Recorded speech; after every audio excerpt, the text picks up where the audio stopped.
Super star fans కి mind block అయ్యేలా చేస్తున్నాడు రాజమౌళి. ఏదీ చెప్పడు, కానీ అన్నీ సైలెంట్ గా చేస్తాడు. మొన్న ఇలానే వారణాసి రిలీజ్ డేట్ ను కాశీలోని హోర్డింగ్స్ లో సైలెంట్ గా పెట్టేశాడు. తీరిగ్గా ఇప్పుడు రిలీజ్ డేట్ అనౌన్స్ చేశాడు.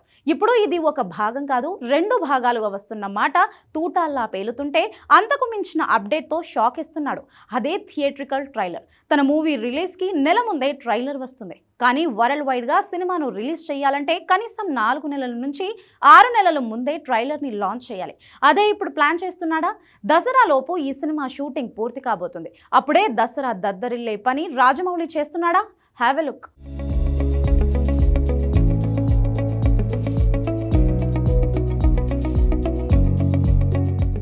సూపర్ స్టార్ మహేష్ బాబుని రుద్రుడిగా గ్లిమ్స్లో చూపించిన రాజమౌళి అసలు వీడియో ఎప్పుడు చూపిస్తాడు? వినాయక చవితికి ఏదైనా స్పెషల్ ఉందా?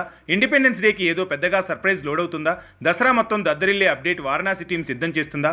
1 కాదు 2 కాదు, మొత్తంగా 3 భారీ షాకులు సిద్ధమవుతున్నాయి. రాజమౌళి అసలు వారణాసి విషయంలో ఏం చేసినా సర్ప్రైజ్ లానే ఉంది. రిలీజ్ డేట్, హోర్డింగ్స్ ముందు కాశీలో కనిపించాకే విడుదల తేదీని అఫీషియల్గా ప్రకటించాడు రాజమౌళి. అసలు షూటింగ్ మొదలుపెట్టినప్పుడు కూడా మీడియాకు ఉప్పందించని తను తర్వాత ఆల్ ఆఫ్ సడన్గా కాన్సెప్ట్ గ్లిమ్స్ని భారీ ఈవెంట్ రూపంలో రిలీజ్ చేశాడు. ఇప్పుడు రిలీజ్ డేట్ అలా సడన్గా తేల్చాడు.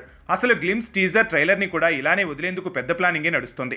2 భాగాలుగా ప్లాన్ చేసిన వారణాసి గ్లోబ్ టాటర్ వచ్చే ఏడాది ఏప్రిల్ 7న రిలీజ్ చేయబోతున్నారు. 2 ఏళ్ల గ్యాప్ తర్వాత 2వ భాగం వారణాసి టైమ్ ట్రాటర్ వస్తుంది.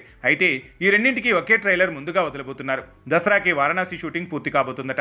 ఇక దశమి రోజే ఈ సినిమా ట్రైలర్ని భారీ ఈవెంట్తో వారణాసిలో రిలీజ్ చేస్తే ఎలా ఉంటుందనే డిస్కషన్ లీక్ అయింది. ఇదే కాదు, వినాయక చవితికి గ్లిమ్స్, ఇండిపెండెన్స్ డేకి టీజర్ని లాంచ్ చేయబోతున్నారట.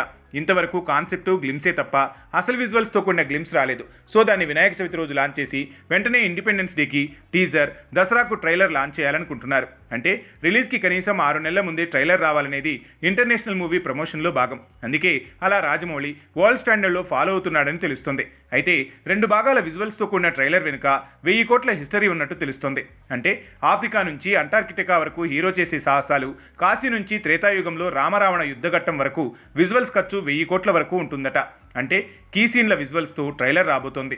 1000 కోట్ల ఖర్చు తాలూకా పని ఎలా ఉందో చూపించేందుకు వాటి విజువల్స్తో కట్ చేసిన ట్రైలర్ రాబోతుండటం అంచనాలను పెంచేస్తుంది.